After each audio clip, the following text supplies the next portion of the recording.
Hello guys guys teaching education में आप सभी का स्वागत है। गाइस आज हम बात करने जा रहे हैं रीट 27-28 फरवरी को जो होने वाला एग्ज़ाम है दोस्तों, प्राइमरी जूनियर का।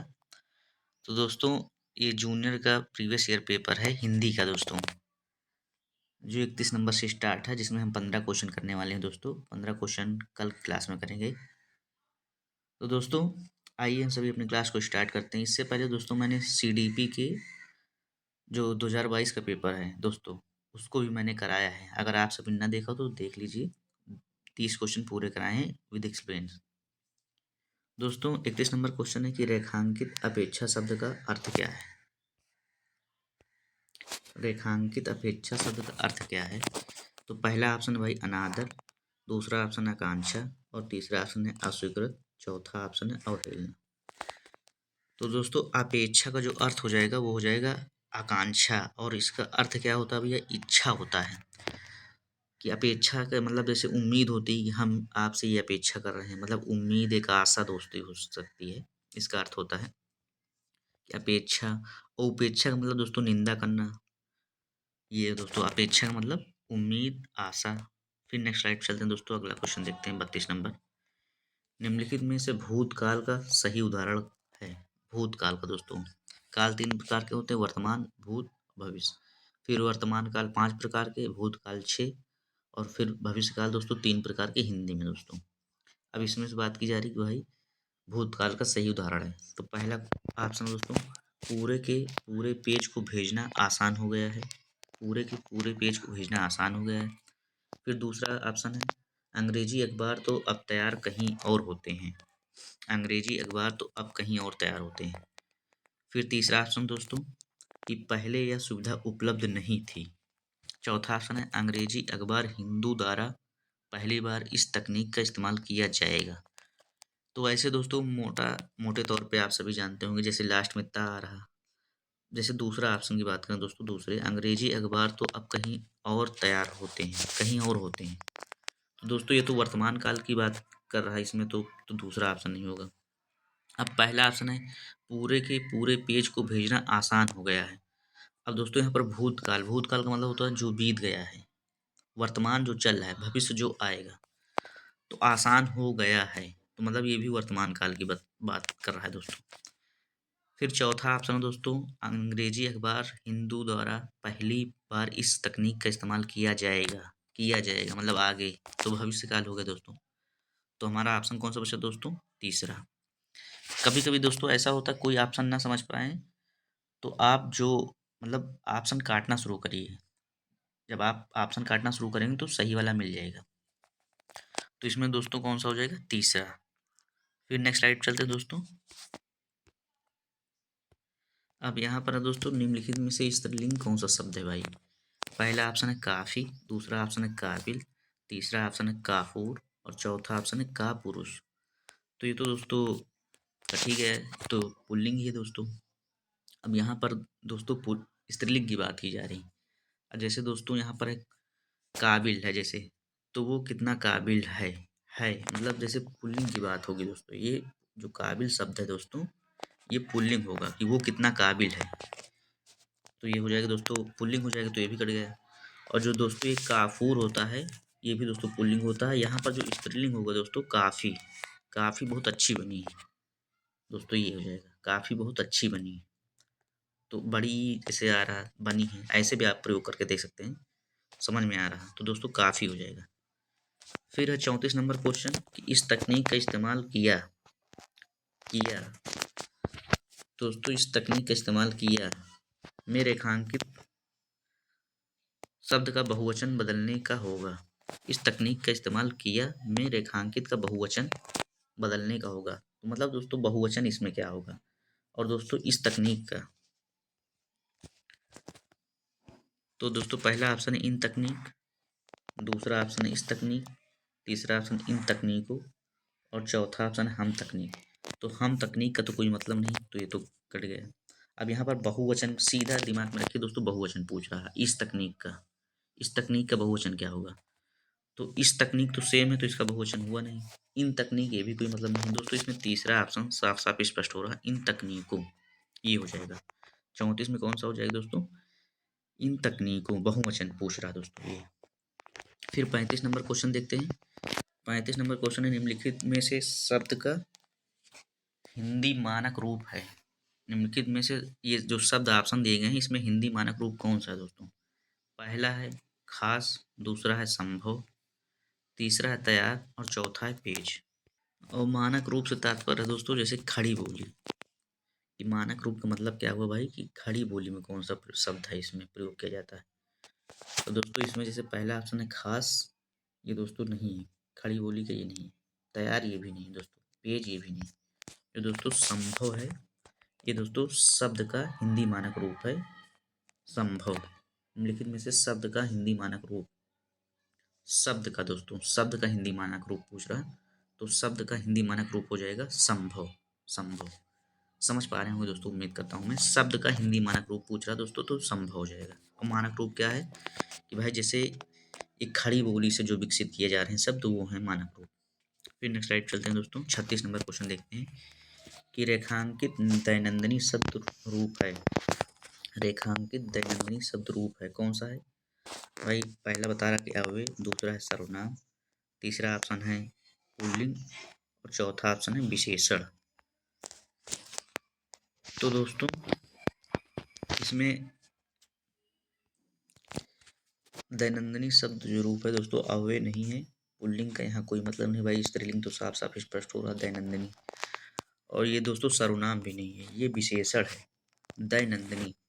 ये सर्वनाम वो होता है जो दोस्तों जो संज्ञा के स्थान पर प्रयोग किया जाता है। तो संज्ञा के स्थान पर कभी नाम तो प्रयोग किया नहीं जाएगा कि नाम प्रयोग किया जाए दैनंदिनी। तो दोस्तों सर्वनाम नहीं होगा, अव्यय भी नहीं होगा, पुल्लिंग तो हो ही नहीं रहा। तो बचा कौन सा ऑप्शन दोस्तों? चौथा, ये हो जाएगा दोस्तों विशेषण। फिर दोस्तों विशेषण किसे कहते हैं? संज्ञा अथवा सर्वनाम की विशेषता बताने वाले शब्दों को विशेषण कहते हैं। और सर्वनाम संज्ञा के स्थान पर जो शब्द प्रयोग होते हैं सर्वनाम, और संज्ञा जैसे किसी व्यक्ति, स्थान, नाम आदि का बोध हो तो संज्ञा। फिर 37 नंबर क्वेश्चन है कि अनुकूल का विलोम क्या होगा? तो दोस्तों इसमें लगा है बाई मिस्टेक लग गया है, प्रतिकूल है, बी प्रयास है, विनिहित है, अनुकूलन है। तो दोस्तों अनुकूल का हो जाएगा प्रतिकूल। फिर दोस्तों 38 नंबर क्वेश्चन है कि चिंतन शब्द का सही संधि विच्छेद है। तो पहला ऑप्शन है ची और आधा ता दोस्तों, जिसमें हलंत है वो आधा ता है, फिर प्लस पूरा तन, फिर चिम मतलब आधा माँ है, फिर तन चिम तन, फिर चिन और तन है दोस्तों पूरा, फिर चिंतन है। तो दोस्तों इसमें जो हमारा ऑप्शन हो जाएगा इसमें भैया दूसरा हो जाएगा, क्योंकि जैसे चिम है आधा माँ उधर जाके ना बन जाएगा, चिंतन हो जाएगा। चित धन तन, तो ये तो दोस्तों कोई मतलब नहीं इसका, ये हो जाएगा ची, माँ है आधा माँ तो उधर ना बन जाएगा तो चिंतन हो जाएगा। फिर 39 नंबर क्वेश्चन है कि अभिव्यक्त समासिक पद में समास कौन सा है दोस्तों? जो दोस्तों अभिव्यक्त शब्द है इसमें समासिक पद में मतलब समासिक पद जो है समास कौन सा है, सीधा है कि समास कौन सा है, ये बताना है अभिव्यक्त में। तो अभिव्यक्त का मतलब तो दोस्तों होता है विचार प्रकट करना। और पहला इसमें ऑप्शन है दोस्तों कि द्विगु समास है। द्विगु समास वो होता है जिसमें संख्या का बोध हो दोस्तों, जैसे चौराहा है, तो दोस्तों ये है क्या कहते हैं द्विगु समास। फिर है अवयवी भाव समास। फिर दोस्तों द्वंद्व, द्वंद्व समास वो होता है दोस्तों इसमें योजक चिन्ह का प्रयोग किया जाता है। योजक चिन्ह ये जैसे माता पिता के बीच में योजक चिन्ह लगा रहेगा तो और या का लोप हो जाता है। फिर चौथा है बहुव्रीहि दोस्तों, और मैंने दोस्तों समास की अलग क्लास करवाई है, तो दोस्तों उसको आप सभी देख लीजिएगा तो पूरा क्लियर हो जाएगा। तो दोस्तों इसे में जो अभिव्यक्त में हो जाएगा ये है अवयवी भाव समास। अब दोस्तों इसको थोड़ा जान लीजिए कि अवयवी भाव समास होता है क्या यहाँ पर। तो इसमें पूर्व प्रधान मतलब जो पहला पद होता है वो नहीं होता, इसमें दूसरा पद प्रधान होता है दोस्तों। माफ कीजिएगा दोस्तों, अवयवी भाव समास बाय मिस्टेक मैंने बता दिया कि पहला पद प्रधान ना हो दोस्तों, इसमें पहला पद प्रधान होता है। और इसमें क्या होता है कि इसमें जो पद होता है प्रत्यय को हटाकर इसमें दोस्तों उपसर्ग जोड़ दिया जाता है। इसकी जो अवयवी भाव समास की परिभाषा है दोस्तों, इसमें हो जाएगा पहला पद प्रधान होता है और पद को हटाकर उपसर्ग जोड़ दिया जाता है। तो ये हो जाएगा दोस्तों अवयवी भाव समास की परिभाषा। फिर नेक्स्ट स्लाइड चलते हैं दोस्तों। निम्नलिखित में से तत्सम शब्द है दोस्तों, पहला ऑप्शन है दिमाग, दूसरा ऑप्शन है मगर, तीसरा ऑप्शन है अनायास और चौथा ऑप्शन है मुंह। तो दोस्तों तत्सम शब्द वे शब्द होते हैं जो संस्कृत भाषा से लिए जाते हैं और सेम टू सेम होते हैं। मीन्स यहाँ से आप ट्रिक पकड़िए, सा लगा तत्सम तो संस्कृत भाषा से लिए जाएंगे, मतलब तत्सम शब्द संस्कृत भाषा से लिए जाते हैं ज्यों के तू। तो इसमें पहला अपना दिमाग, नहीं भाई ये तत्सम शब्द नहीं है। मगर ये भी नहीं दोस्तों, मुंह ये भी नहीं। अनायास जो है दोस्तों ये तत्सम शब्द है, संस्कृत का शब्द है। तो दोस्तों और इसका अर्थ होता है दोस्तों अकस्मात। अनायास का जो अर्थ होता है दोस्तों अकस्मात। फिर 41 नंबर क्वेश्चन है, बीमार शब्द के सही पर्यायवाची हैं। पहला दोस्तों मनोदशा, रुग्ण, उपशमन। दूसरा है आश्वस्त, फिर है रुग्ण, फिर है व्याधिग्रस्त। फिर है तीसरा दोस्तों ऑप्शन आद, व्याधिग्रस्त। और फिर है दोस्तों आदिग्रस्त। तो दोस्तों चौथा ऑप्शन आसक्त, रोगग्रस्त, रोषयुक्त। तो दोस्तों इसमें जो हमारा ऑप्शन सही हो जाएगा भाई कि बीमार के सही पर्यायवाची हो जाएंगे। जैसे दोस्तों मनोदशा है, रुग्ण है, उपशमन। रुग्ण वाला तो सही समझ में आया, लेकिन मनोदशा क्या मतलब, ये नहीं होगा दोस्तों। आदि व्याधिग्रस्त ये एकदम कोई बकवास, एकदम कोई मतलब नहीं दोस्तों। रोगग्रस्त ठीक है, रोषयुक्त ये ठीक है, लेकिन आसक्त ये नहीं दोस्तों। इसमें हो जाएगा दूसरा ऑप्शन, आप ऐसे देख लीजिए आश्वस्त, स्वस्थ होता तो नहीं होता, आश्वस्त है। रुग्ण मतलब रोग, व्याधिग्रस्त ग्रस्त मतलब ग्रस्त है दोस्तों, तो दूसरा ऑप्शन हो जाएगा। नेक्स्ट स्लाइड चलते हैं दोस्तों। 42 नंबर क्वेश्चन है, निम्न में से वर्तनिक दृश्य शुद्ध शब्द कौन सा है। पहला ऑप्शन है कनिष्ठ, दूसरा ऑप्शन है स्पष्ट, तीसरा ऑप्शन है गरिष्ठ, चौथा ऑप्शन है वरिष्ठ। तो दोस्तों इसमें वर्तनिक दृश्य आपको शुद्ध शब्द बताना है। जैसा कि आप सभी देख पा रहे होंगे भैया, इसमें तो स्पष्ट है जो दोस्तों, शुद्ध है इसमें बताना क्या है। स्पष्ट ऐसे लिखा ही जाता है, आप सभी हम सभी ऐसे ही यूज करते हैं दोस्तों। तो इसमें दूसरा ऑप्शन हो जाएगा। 43 नंबर क्वेश्चन है कि अपने विचारों को प्रकट करने के लिए जिस माध्यम का सहारा लेते हैं उसे क्या कहते हैं।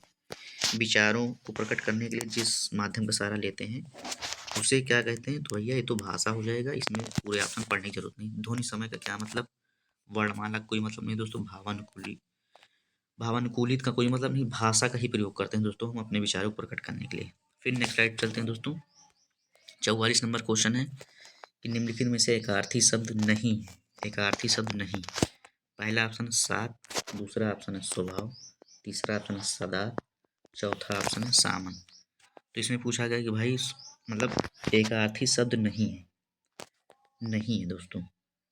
तो दोस्तों इसमें जो हो जाएगा सात भी एक आर्थी शब्द है, सादत भी एक आर्थी शब्द है, सामन भी एक आर्थी शब्द है।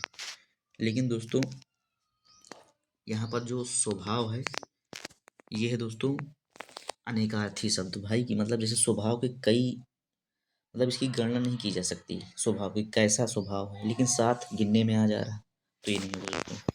तो इसमें हमारा हो जाएगा दोस्तों पहला दूसरा ऑप्शन स्वभाव। एकार्थी शब्द नहीं पूछा जा रहा तो स्वभाव। अगर एकार्थी शब्द पूछा जाता तो फिर तीनों हो जाते, लेकिन गलत है। इसमें हो जाएगा दूसरा ऑप्शन। उम्मीद करता हूँ आप सभी समझ पा रहे होंगे दोस्तों। फिर दोस्तों 45 नंबर क्वेश्चन कि बीमारी के समय हमारे मुंह से हे राम की ध्वनि या दुख की अवस्था में कई बार ओ माँ निकल पड़ता है। तो ये रेखांकित शब्द क्या है भाई। जातिवाचक संज्ञा है, अव्यय है, पदार्थवाचक संज्ञा है, व्यक्तिवाचक संज्ञा है। तो दोस्तों इसमें पूछा गया है विशेष तौर पर कि ओ निकल पड़ता है तो है क्या है। तो भाई ओ जातिवाचक संज्ञा से कोई मतलब है नहीं, संज्ञा से कोई मतलब नहीं दोस्तों, व्यक्तिवाचक से भी नहीं। ये है दोस्तों अव्यय। क्या है दोस्तों अव्यय। उम्मीद करता हूँ दोस्तों आप सभी को समझ आ गए होंगे सारे क्वेश्चन। दोस्तों वीडियो को ज़्यादा से ज़्यादा शेयर कर दीजिएगा, जो फ्रेंड्स हो ग्रुप्स हो उनमें आप सभी इस क्लास को शेयर कर दीजिएगा। और आप सभी के लिए एक क्वेश्चन है दोस्तों, आप सभी इसका आंसर दे सकते हैं या दे दीजिएगा कमेंट बॉक्स में। कोप शब्द का विलोम शब्द क्या होगा दोस्तों। ऑप्शन है कोपन, रोष, आदेश, कुपित। तो आप सभी अपना ख्याल रखिएगा दोस्तों, वीडियो को ज़्यादा से ज़्यादा शेयर कर दीजिएगा, चैनल को सब्सक्राइब कर दीजिएगा और इस क्वेश्चन का आंसर भी दे दीजिएगा कमेंट बॉक्स में। थैंक यू दोस्तों, नेक्स्ट क्लास में मिलते हैं आगे 15 क्वेश्चन के साथ।